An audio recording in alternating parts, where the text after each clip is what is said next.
Es la primera vez en 25 años que un presidente del Banco Mundial visita a la Argentina. Es la primera vez que se habla de créditos en un escenario en el cual se ajustan los créditos a nivel internacional y se van a invertir localmente. Y tenemos el lujo de tener aquí al doctor Yong Kim. Welcome to Argentina, welcome to La Nación Más. Thank you so much for having me, Jose. How was your experience in these few hours you've been in Argentina?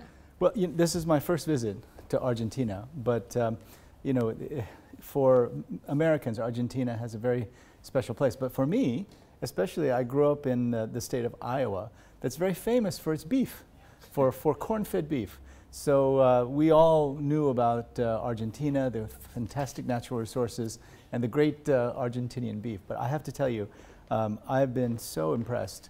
And you know, I think the thing that's been most impressive to me is the passion of the people here, not only for their country, but for the future of this country. And so this is a very critical moment. And I'm actually going to be here 3 times next year for the G20 meeting. But when President Macri asked me to come now to really begin a conversation about how we as the World Bank Group can help Argentina really step into the future, I agreed, even though this is August and everyone's on vacation back in the United States. And what are your expectations for the next G20 in Argentina? Well, you know, this is a fantastic opportunity for Argentina. And just to give you one example, when I met with President Macri in Beijing for the Belt and Road Initiative, I suggested to him that we start a new part of the G20 called the Investors 20. There's the Women's 20, the Health 20, the Business 20, but there's never been an Investors 20. In other words,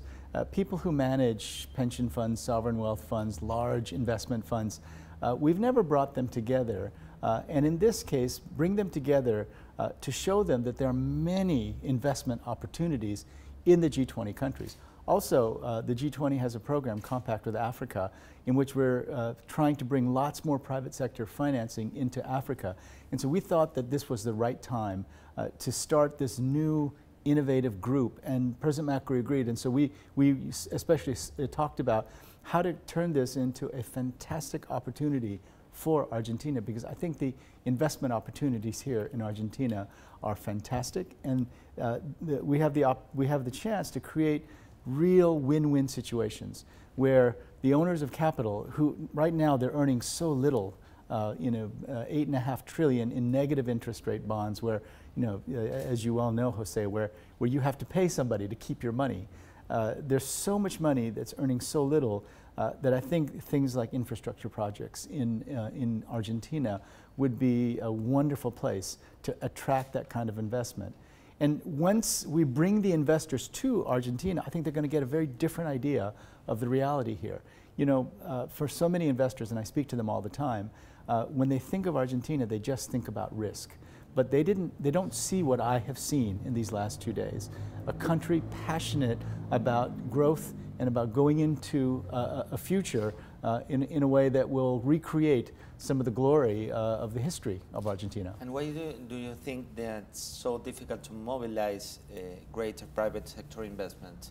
You know, right now, if you talk to the average investor in Europe, for example, in a sovereign wealth fund or a pension fund, in Asia, in a fund like that, or institutional investors, owners of capital looking for higher return, I think they still think about Argentina as a risky place.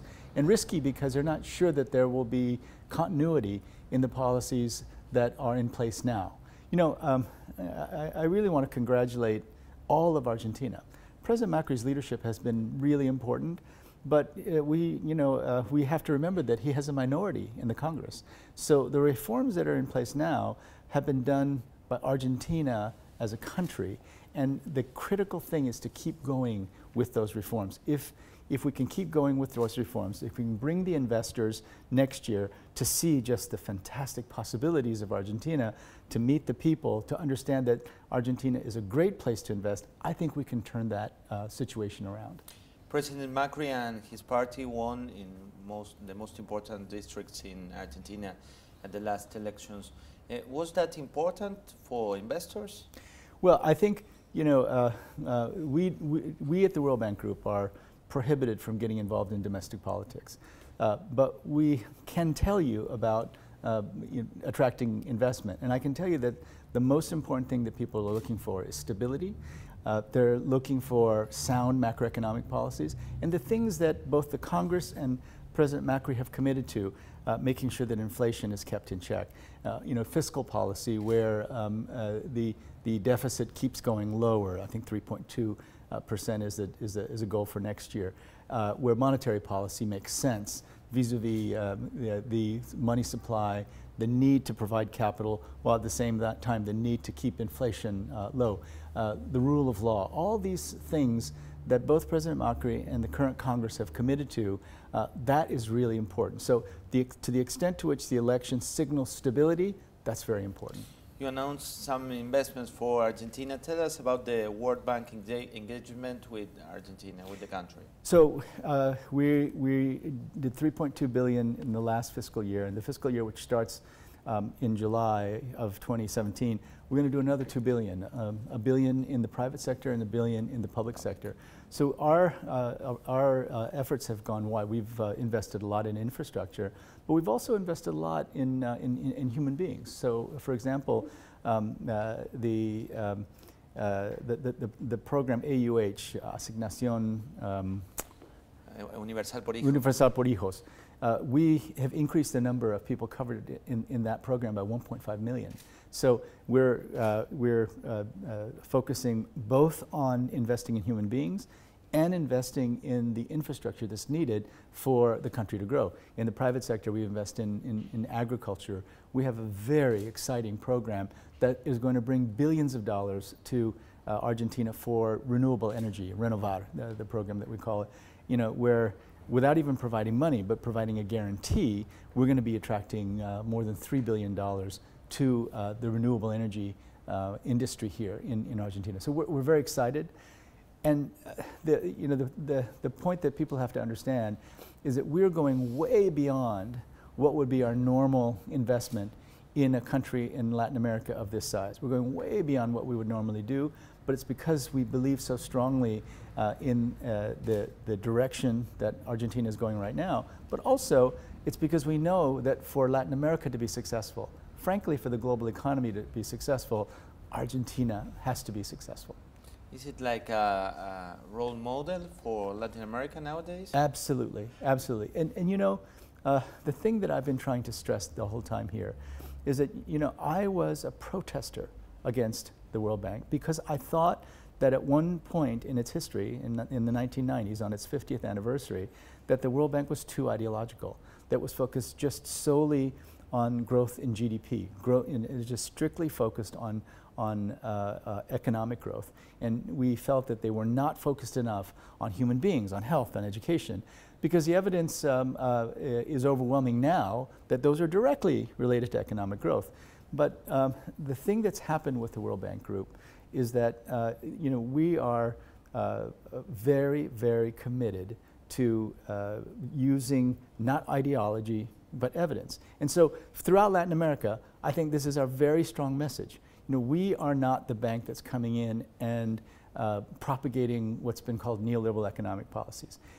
Take a look at what we actually say. Take a look at what we actually do. What we actually do is to say we now have experience in 140 countries about how to grow the economy, how to invest in people, and how to build resilience. Those are the three major things we do: grow the economy, invest in people, and build resilience to climate change, build resilience to pandemics, build resilience to all the other crises that have afflicted other countries. And in doing those three things, we're not bringing ideology, we're bringing evidence. There's plenty of evidence that says that macroeconomic stability is critically important for economic growth. Plenty of evidence that shows that energy, transport are critical for economic growth. We invest in those things. There's overwhelming evidence that investing in human beings, in their health, in their education, even in social protection programs, the conditional cash transfers that we do in many places, including in Argentina, those are directly connected to economic growth, and they happen to be the right things to do. Every country needs to build resilience. We want to help Argentina be much better at responding to the floods that have afflicted this country over and over and over again. And these are the kinds of things that we do now based on evidence. I can't stress that more. We are not having an ideological argument anymore. You know, when President Xi Jinping says that the global market system is the ocean we all swim in, and trade is critically important, openness to trade is critically important, I think it's important to listen to him, because you know, you might think that his ideology from being you know, the head of the Communist Party would take him away from those ideas. But what he's saying is there is a reality in the world, and everyone must face up to the reality if you really care about lifting people out of poverty. And they lifted 800 million people out of poverty. You know, there was a very huge debate here in Argentina between shock or gradualism, I mean, in terms of economic measures. What do you think is better for Argentina? You know, I think that President Macri and the Congress have made a good decision. I think the gradualism makes sense. Because, you know, in speaking with him and in speaking with the leaders, they were very specific. They said, you know, we did not want the poor to experience hardship as we make the reforms that we need to make. And I think that's exactly the right attitude. You know, there is no formula. There's no prescription. You know, and when I was in Bolivia, I said this to President Morales. Yo soy médico, pero no hay recetas ahora de Banco Mundial. You know, what we've learned is that there's plenty of evidence that the measures and the reforms that are being undertaken are the right ones. But there's also the specifics of any particular country. There are places where they've moved very quickly in reforms. I mean, for example, the Baltic states in Europe, they move very quickly. But they're small countries, and they're used to moving quickly from being under the Soviet Union. And Latvia, Estonia, Lithuania, they could move very quickly. But countries like Argentina that have just such a long history of a very vibrant kind of democracy, you know, you cannot move that quickly, and I think they're doing the right thing. You know, going gradually is different from stagnating. They can't stop. If the reform process stops, I think you'll see more uncertainty among investors. But as long as the momentum continues, I think Argentina will be in a good place. One of the most difficult measures that government of President Macri took were the increase of the gas, electricity, and all that rates. That's difficult. I mean, we came from populism and we are turning into a different model. What's your analysis? What's the importance of that kind of measures? So, you know, we've looked at, for example, fuel subsidies all over the world. And just about every single fuel subsidy in the world is regressive. In other words, it benefits the rich far more than it benefits the poor. And so we make the same recommendation to every country. Get rid of your fuel subsidies, but protect the poor. And that's precisely what President Macri is doing. That's the right thing to do. That's the right thing for Argentina to do. Because the fuel subsidies just simply encourage more use of fossil fuels, and we've got to begin the fight against climate change in a serious way. You know, our program Renovar, which is going to increase solar energy here tremendously, renewable energy tremendously, is the right path to go down. And you know, the people who argue that subsidies are critical for solidarity and social justice, it's just not true, because the beneficiaries are the ones who have big cars or can actually drive, instead of the poorest of the poor. So get rid of the subsidies, but protect the poor. That's the best way forward. What should be the priorities of the reform agenda? Well, you know, first and foremost is macroeconomic stability, the issues that I've already mentioned. But then I think it's going to be important, and this is a task not just for Argentina, but for groups like the World Bank Group, for organizations like the World Bank Group. We have to take our own responsibility in attracting investors to Argentina. Now, I know that some people are disappointed that things haven't happened so quickly, but I think that this next year offers us a tremendous opportunity. And so as long as the macroeconomic fundamentals are in place, and the commitment to things like lowering inflation, fiscal balance, you know, sound monetary policy, the kind of structural reforms that we know are needed in various sectors, as long as those reforms are going forward, I think then the next step will be to really make the case to investors all over the world that Argentina is open and ready for business, and that the opportunities here far outweigh the risks. That's not the consensus in the world of investors yet. We got to get there. How important is to decrease the inflation rate? You know, it's very important. It's very important, and I've been asking my own team, why is inflation in Argentina so high? And so there's not really a simple answer. And I think over time it will go down. So again, sound monetary policy, fiscal balance, the steady work in terms of structural reforms, greater and greater faith in the Argentine peso. You know what I'm talking about. You know, I mean, people still here think very much in terms of dollars.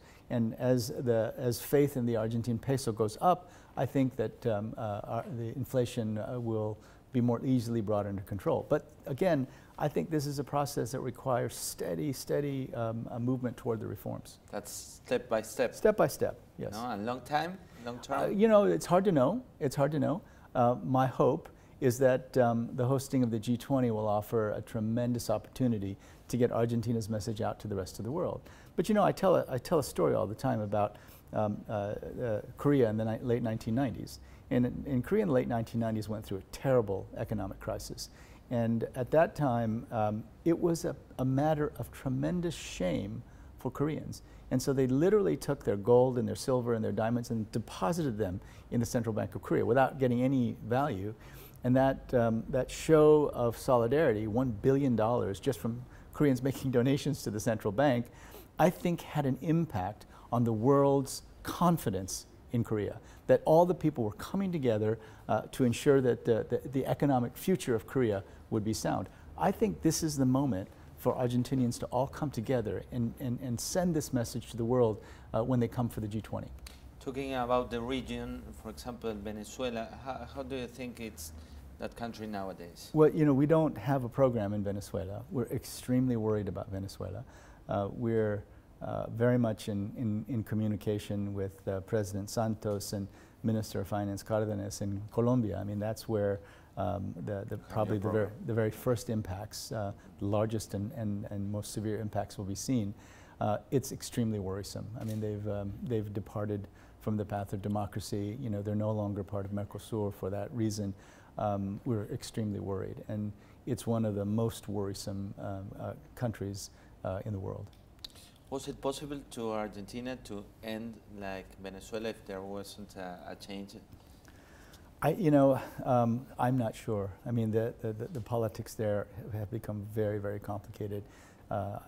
What we know is that the country is extremely fragile right now, and you know, the best we can do is just stand by and be ready to help. You know, whenever something happens that gives us an opening. What do you think about Brazil? You know, I think Brazil is trying to move in the right direction, and it's a very difficult political situation right now. But from an economic standpoint, we think that the kinds of reforms that President Temer is putting in place are, in fact, very much in line with what Argentina is trying to do.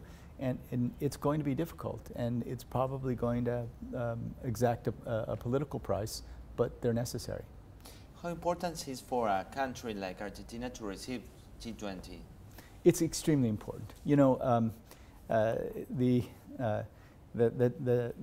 great coming out party of China was probably the Beijing Olympics, but boy, the G20 was also a tremendously strong message that they sent to the world.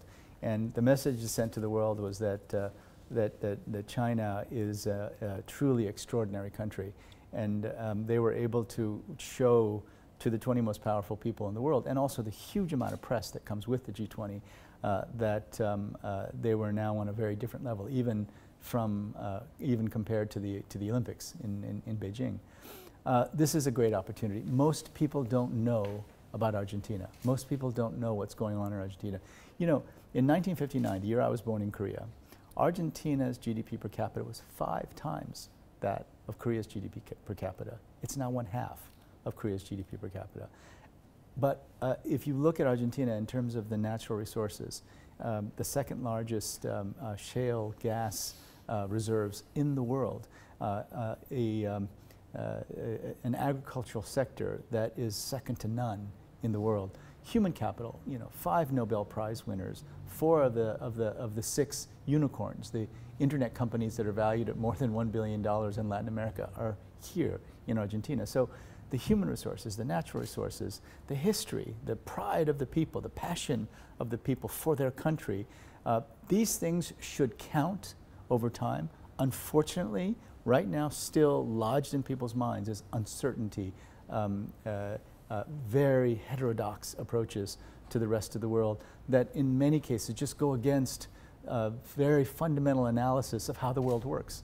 I would encourage people from Argentina to read President Xi Jinping's speech from Davos, right? So is he left? Is he right? I mean, one would have to say that if you were put the Communist Party of China on a spectrum, you'd say it was left. And here he is explaining that the way the world works is this. If you care about poor people, if you care about your country, if you care about where you're going, then you've got to embrace the market and figure out how to swim in that ocean. It's time for us to go beyond ideology and get to the evidence of what's going to be required for Argentina to grow as it should. Why is it so important for a country to have unicorns born in, for example, Argentina? That means that the innovative spirit and innovation are very much here. Now, if you look at the fact that there are 4 unicorns here, and then you look at things like the depth of the capital markets, the mortgage market is almost non-existent. Even though 70% of all jobs are created by small and medium enterprises, access to capital for small and medium enterprises is extremely difficult. Access to capital for women is extremely difficult. So building the capital markets in Argentine pesos, local currency bond markets, this is a critical task ahead. So there's that possibility. And so if we do create stability, if we do build the local capital markets, I can only imagine what could happen in Argentina. I travel all over the world looking for ways of creating entrepreneurial ecosystems. And of course, Silicon Valley is very famous for having a fantastic ecosystem. But that ecosystem was really built by the entrepreneurs themselves. In Israel, Israel really skipped levels of economic development. They went straight from being a new country to going right toward entrepreneurial capitalism. And they have one of the best entrepreneurial ecosystems that is supported by the government. Now, Argentina can take those lessons, and we're very happy to bring them. We work very closely with the Israeli government. If the Argentinian government could work with the private sector to create this entrepreneurial ecosystem, it could unleash the creativity and innovation that we know exists in Argentina and create more of these unicorns. In fact, Argentina may be the best place for that, but not unless we get the macroeconomic fundamentals right, not unless we build the capital markets so that they're much deeper and that they reach everybody. We know it can be done. It's just a matter of the Argentinian people, like the Korean people, making some sacrifices for a short period of time so that we can get to that future. Nació en Corea, también en Estados Unidos vivió gran parte de su tiempo, pasó por Perú, estudió medicina, es antropólogo social y compara a Corea del 59 con el GDP, el Producto Bruto Interno de la Argentina, que era por entonces 5 veces más grande. El desarrollo es parte de la misión, parte de lo que viene. Thank you very much. Thank you, Jose. Gracias.